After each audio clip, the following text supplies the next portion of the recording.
বিসমিল্লাহির মিলি সমাজ কল্যাণ সমিতি ও তৃণমূল মানবাধিকার সংস্থা 3 মাস আয়োজিত আজকের এই বাংলা নববর্ষ 1432 উদযাপন নারী ও শিশুদের প্রতিরোধের প্রোগ্রাম শীর্ষক আলোচনা সভা সম্মাননা প্রদান ও কবিতা পাঠের প্রধান অনুষ্ঠানে সম্মানিত সভাপতি, আজকের প্রধান অতিথি এবং প্রধান অতিথি যিনি আসেন না এখন যিনি প্রধান অতিথি সাবেক সদস্য ও সভাপতি জাতীয়তাবাদী সমবায় দল, বিশেষ অতিথি যারা এসেছেন প্রফেসর আকবর সিরাজি, মোহাম্মদ শফিক ইসলাম শফিক, মোহাম্মদ এমদাদ হোসেন ও অ্যাডভোকেট মোহাম্মদ রবিউল হোসেন রবি, যিনি আসলে খুব বরিষ্ঠ রাখেন সবসময়, যিনি শেখ হাইদুল দীপু, শেখ ওয়াহিদ। এরপরে আজকের এই আজকের আয়োজক সংস্থা মিলি সমাজ কল্যাণ সমিতির যিনি সভাপতি সঞ্চালনা করেছেন মোহাম্মদ আনিসা খাতুন টুনি, চমৎকার অনুষ্ঠান আয়োজন করেছেন। এরপরে আমাদের সঞ্চালনা যিনি করছেন মোহাম্মদ মোশাররফ হোসেন রাজু, বিশিষ্ট সাংবাদিক মানবাধিকার কর্মী, নেতৃবৃন্দ, সুধীমণ্ডলী, সাংবাদিক বন্ধুগণ, আসসালামু আলাইকুম ওয়া রাহমাতুল্লাহ। আসলে আজকের যে আলোচনার বিষয়টি, এই বিষয়টি দেখে আমার কাছে মনে হলো আমি এই প্রোগ্রামে যাব, কারণ এই যে বিষয়টা করোনা ভাইরাস যেরকম মহামারীর আকারে সারা বাংলাদেশে ছড়িয়ে পড়েছিল, এই নারীর প্রতি যে সহিংসতা, এটাও কিন্তু করোনা ভাইরাসের মতো সারা দেশে ছড়িয়ে পড়ছে। এই জন্য এই ধরনের কোনো আলোচনা হলে আমি প্রথমেই বলি যে আমি যাবো, যেমন রবি যখন আমাকে প্রথম দাওয়াত দেন না এই অনুষ্ঠানে এই আলোচনা আমি যাবো। এখন এই যে 2020 সালে যখন মহামারী করোনা হয়েছিল তখন কিন্তু লকডাউন দেওয়া হয়েছিল, আপনারা জানেন তো। ঠিক এখন যে নারীর প্রতি সহিংসতা বেড়ে যাচ্ছে, এখানেও কিন্তু আসলে লকডাউনের বিষয়টা এসে যায়। কি বলেন?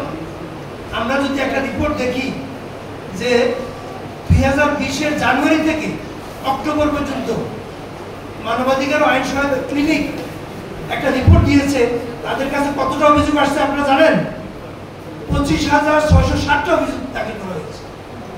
এরপরে ব্র্যাকের একটা প্রোগ্রামে তারা রিপোর্ট করেছে যে 2020 সালের জানুয়ারি থেকে অক্টোবর পর্যন্ত নারীর প্রতি সহিংসতা বাল্যবিবাহের মোট 11,298টি অভিযোগ এসেছে।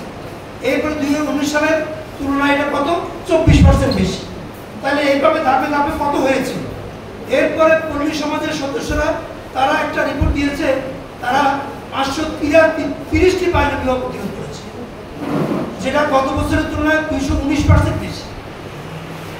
এই যে সহিংসতা, এই সহিংসতার পিছনে কারণটা, এই যে সহিংসতা হচ্ছে, তাই না? এই সহিংসতার পিছনে কারণটা হচ্ছে কয়েকটা কারণ আছে। আমি যেটা বলবো সেটা হচ্ছে, একটা হচ্ছে শারীরিক সহিংসতা। কি বলেন? একটা হচ্ছে শারীরিক সহিংসতা হচ্ছে, শারীরিক সহিংসতার মধ্যে কি কি করছে?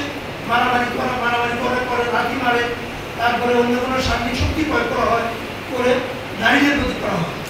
এর জন্য তাদের তাদের জীবনে ঝুঁকি আসে, স্বাস্থ্য নিরাপত্তা হয়, বিকাশে ক্ষতিগ্রস্ত হয়। এরপর মানসিক সহিংসতা। মানসিক সহিংসতা কিরকম? অপমান করা হয়, নারীদের অপমান করা হয়, গালিগালাজ করা হয়, হুমকি দেওয়া হয়। আপনি দেখেন পুরুষরা মনে করে কি নারীরা তো ওয়াইফ, ইচ্ছা মতো গালি করবে, ইচ্ছা মতো যা কিছু করবে।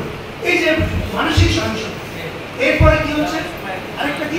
যৌন সহিংসতা। কি বলেন? যৌন সহিংসতা। আপনারা যদি এক্সচেঞ্জ অফ ভিউজের কথা বলেন তাহলে আমরা আলোচনা একটু মজা পাবো। আর হচ্ছে কি? যৌন সহিংসতা। কি বলেন? আমি তো আইনজীবী, আমি সরকারের পক্ষে আইনি লড়াই করি, আমি দেখি, আমি সরকারের একজন ডেপুটি অ্যাডভাইজার হিসেবে আমি দেখি যে কত মামলা, যৌন মামলা হয়, যৌন সহিংসতা মামলা হয়। এই যে যৌন সহিংসতার মধ্যে যে শারীরিক স্পর্শ করে, দর্শন করা হয়, বৈবাহিক দর্শন করা হয়, শ্লীলতাহানি করা হয়, তারপরে মানসিক হয়রানি করা হয়, অঙ্গভঙ্গি করা হয়, এরপর অস্থির ছবি ভিডিও আপলোড করা হয়, ইন্টারনেটের মাধ্যমে হয়রানি করা হয়, এরপর ব্ল্যাকমেইল করা হয় না? এরপর যৌন প্রলোভন দেখিয়ে, বিবাহের প্রলোভন দেখিয়ে যৌন হয়রানি করা হয়। এই যে বিষয়গুলো, এটা একটা সহিংসতা। এরপরে আরেকটা সহিংসতা কি? সেটা হচ্ছে সাইবার সহিংসতা। আমি আলোচনা করতেছি সাইবার সহিংসতা, যেটা এটা খুব গুরুত্বপূর্ণ।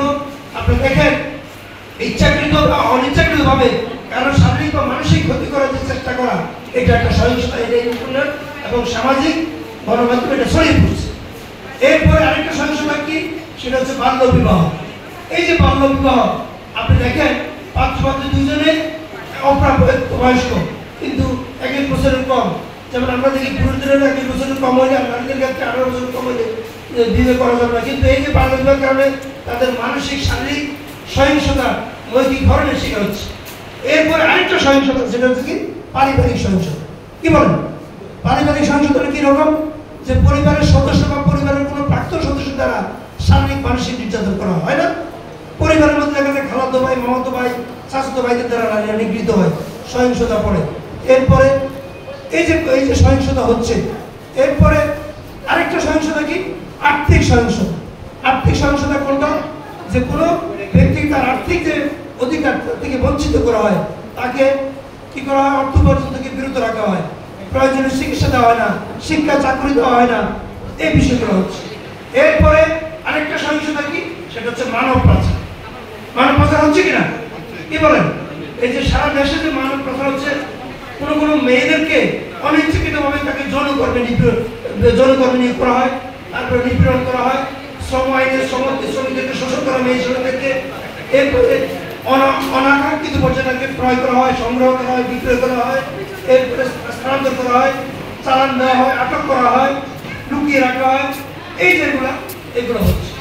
এখন এই যে সহিংসতা হচ্ছে, আজকে যে আলোচনা বিষয়, এই সহিংসতার জন্য আপনাদের অধিকারটা কি, আইন কি বলে, কি আইন হয়েছে এই বিষয়ে আমাদের অনেকগুলো আইন আছে কিন্তু বাংলাদেশে। আলোচনা করেছেন। একটা হচ্ছে, প্রথম হচ্ছে জাতীয় সংবিধান। সংবিধান তো আপনারা পড়েছেন। কি বলেন? একজন নাগরিক হিসাবে প্রত্যেকে কিন্তু সংবিধান পড়া জরুরি। এই সংবিধানে কি বলছে? যে সকল নাগরিকের জন্য নাগরিকের কি আছে? সমান অধিকার আছে, তাই না? বিশেষত নারী ও পুরুষের যে সম অধিকার, এই সম অধিকারের বিষয়টা কিন্তু কোথায় সংবিধানে বলা আছে, কিন্তু আমরা অ্যাপ্লাই করছি না। আরেকটা কি, আরেকটা আইন আছে 1860 সালে দণ্ডবিধি ও নারী শিশুর দমন আইন 2000, এটা সংশোধন হয়েছে 2003-এ। একটা হচ্ছে দণ্ডবিধিটা আছে 1860 সালের দণ্ডবিধি, criminal code, BPC Bangladesh penal code. আরেকটা হচ্ছে নারী শিশু দমন আইন 2000, এটা সংশোধনী হয়েছে 2003-এ, এটা আছে। এখানে দর্শন করলে কি অপরাধ শাস্তি হবে, হুমকি দিলে কি হবে, আত্মহত্যা প্ররোচনা দিলে কি হবে, তারপরে এদের শাস্তির বিষয়টা মৃত্যুদণ্ড এবং জরিমানা দেওয়া আছে। এরপরে আরেকটা আইন আছে, সেটা হচ্ছে পারিবারিক সহিংসতা প্রতিরোধ সুরক্ষা আইন 2010।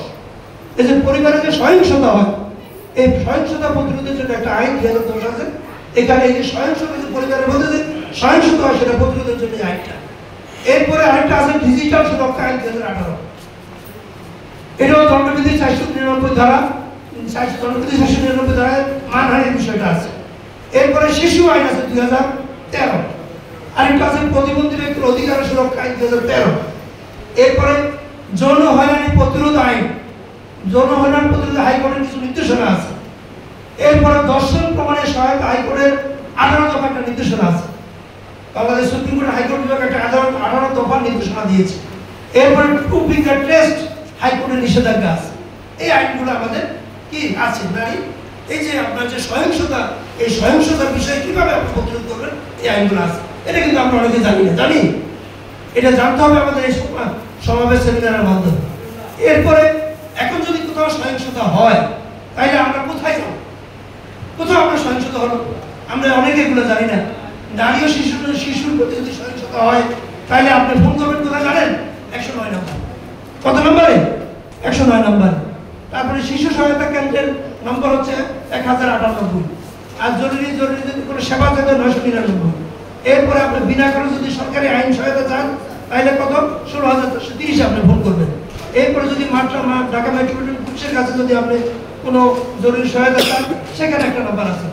এরপরে পুলিশের যে নারী বিষয়ক সাইবার সহায়তা নম্বর আছে, সেই নম্বরে আপনারা করতে পারেন। করলে আপনি কিন্তু সহায়তা পাবেন। আমরা না জানার কারণে এটা আমরা অ্যাপ্লাই করতে পারছি।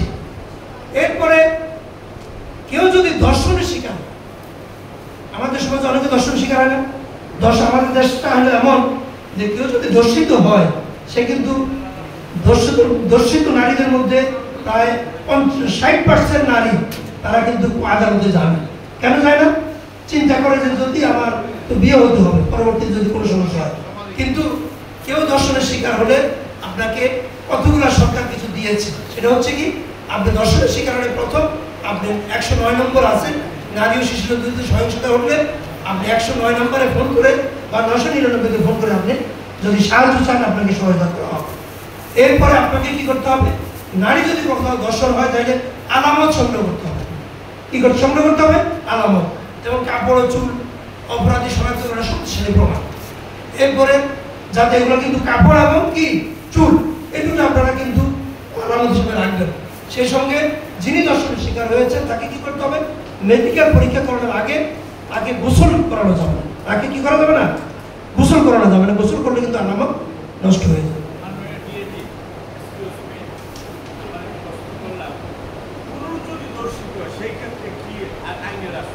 আচ্ছা, সেটা আমি আচ্ছা, এরপরে আপনার যদি 24 ঘন্টার মধ্যে আপনাকে কি করতে হবে, জেলা মেডিকেল কলেজ হাসপাতালে ভর্তি করতে হবে। এরপরে তা হচ্ছে আপনি কি করবেন, মামলা দায়ের করবেন। মামলা দায়ের করবেন, নিকটবর্তী থানায় আপনি দর্শনের মামলা দায়ের করতে পারবেন, অথবা আপনি হেল্পলাইনে ফোন দিতে পারবেন, অথবা নারী শিশু যখন দমন আদালত আছে সেখানে আপনি মামলা করতে পারবেন। এরপরে 5 নম্বরে যেটা, সেটা হচ্ছে বিশেষজ্ঞের পরামর্শ নিতেন। আপনি কোনো আইনজীবীর কাছে যেতে পারেন, গিয়ে আপনি পরামর্শ নিতে পারেন, বা আপনি মনোরোগ বিশেষজ্ঞের কাছে যেতে পারেন, আইন বিশেষজ্ঞের কাছে যেতে পারেন। এরপরে আপনাকে যদি আপনি আরো কিছু জিনিস আছে, সেটা হচ্ছে আমাদের দেশে আপনারা জানেন ভিকটিম সাপোর্ট সেন্টার আছে, জানেন এটা ভিকটিম সাপোর্ট সেন্টার আছে। এই ভিকটিম সাপোর্ট সেন্টারে আপনি যেতে পারবেন। এরপরে আরো কোথায় যেতে পারবেন, উইমেন সাপোর্ট সেন্টার, নারী সহায়তা কেন্দ্র আছে। এরপরে উইমেন হেলথ ডেস্ক আছে। এরপরে আপনি এইভাবে বিভিন্ন জায়গায় বিভিন্ন কিছু আছে, এটা আপনারা জানবেন। আমি এইটুকু বলে সেকেন্ড পর্বে আমি আসছি। আজকে এই যে নারী সহিংসতা হচ্ছে, নারী নির্যাতন হচ্ছে, এটা কেন জানেন? এটা কারণ হচ্ছে, আজকে দেখেন আমরা আল্লাহর কোরআনের দিকে যদি আমরা দেখি তাহলে দেখবেন কোরআন শরীফে আল্লাহ কি বলছেন, নারী হচ্ছে সবচেয়ে বেশি মর্যাদা সম্পন্ন। কি বলেন? নারী হচ্ছে মায়ের জাত। আল্লাহ রসুলের হাদিস আছে যে যদি সাহাবী প্রশ্ন করছে আমি কার কাছে ইয়ে করবো, বলছে যে তোমার মায়ের পায়ের নিচে দিয়েছে। কার পায়ের নিচে? মায়ের পায়ের নিচে দিয়েছে। আবার সেকেন্ড বার বলছে মায়ের পায়ের নিচে, থার্ড বার বলছে মায়ের পায়ের নিচে, চতুর্থবার বলছে বাবা। তাহলে মায়ের গুরুত্বটা কতটুকু? কি বলেন? মেয়েদেরকে এত মর্যাদা ইসলাম দিয়েছে। আপনি কোরআনের প্রতিটা বরাদ্দ করে আপনি দেখবেন যে নারীদের মূল্য কতটুকু। বলছে তোমরা নারী এবং পুরুষ সমান, প্রত্যেকের অধিকার সমান। সেই নারীদেরকে আজকে আমাদের সমাজে মূল্যায়ন করা হচ্ছে। নারীদেরকে আমাদেরকে ভোগের পণ্য হিসাবে ব্যবহার করা হচ্ছে। পাশ্চাত্য যে সংস্কৃতি, এই সংস্কৃতি নারীদেরকে ভোগের পণ্য।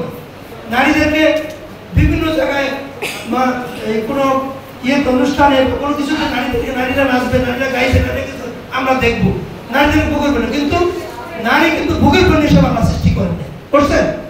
তাইলে নারীদেরকে ভোগের পণ্য না নিয়ে নারীদেরকে উচ্চ পর্যায়ে আসনে বসাতে হবে, তাইলে আমাদের নির্যাতনটা বন্ধ হবে।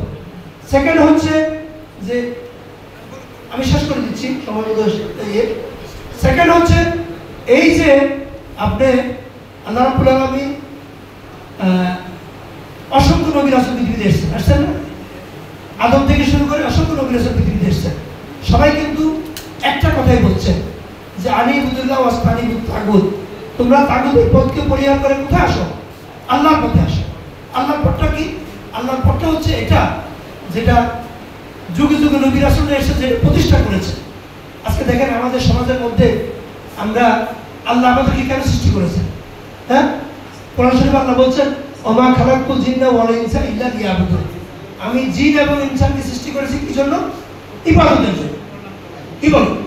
তাইলে আমরা যদি ইবাদতের মন মানসিকতা জীবনকে গড়ে তুলি তাহলে কিন্তু আমাদের সহিংসতা হবে নারীদের প্রতি সহিংসতা হবে না।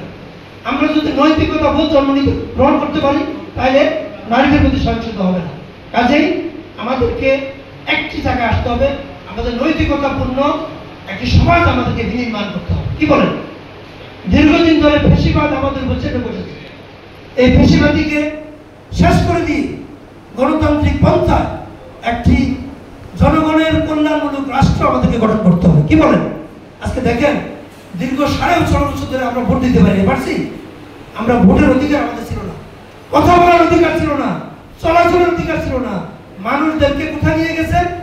হ্যাঁ, আয়না করে নিয়ে গেছে। আয়না করে নির্যাতন আপনারা দেখেছেন। আমাদের এক কবি আছে পিছনে, কবি আব্দুল্লাহ চাষি, উনি খুব হাসছে, উনি মাঝে মাঝে কবিতা লেখেন। হ্যাঁ, আমাদের আমার লয়া। তো এখন এই যে আয়না ঘর করে করে মানুষদের শেষ করে দিয়েছে, আমরা তার থেকে উঠে আসতে চাই। এই পেশিবাদকে শেষ করে জনগণের ভোটের অধিকার পাওয়ার সম্ভাবনাময় একটি সরকার আমরা গঠন করতে চাই।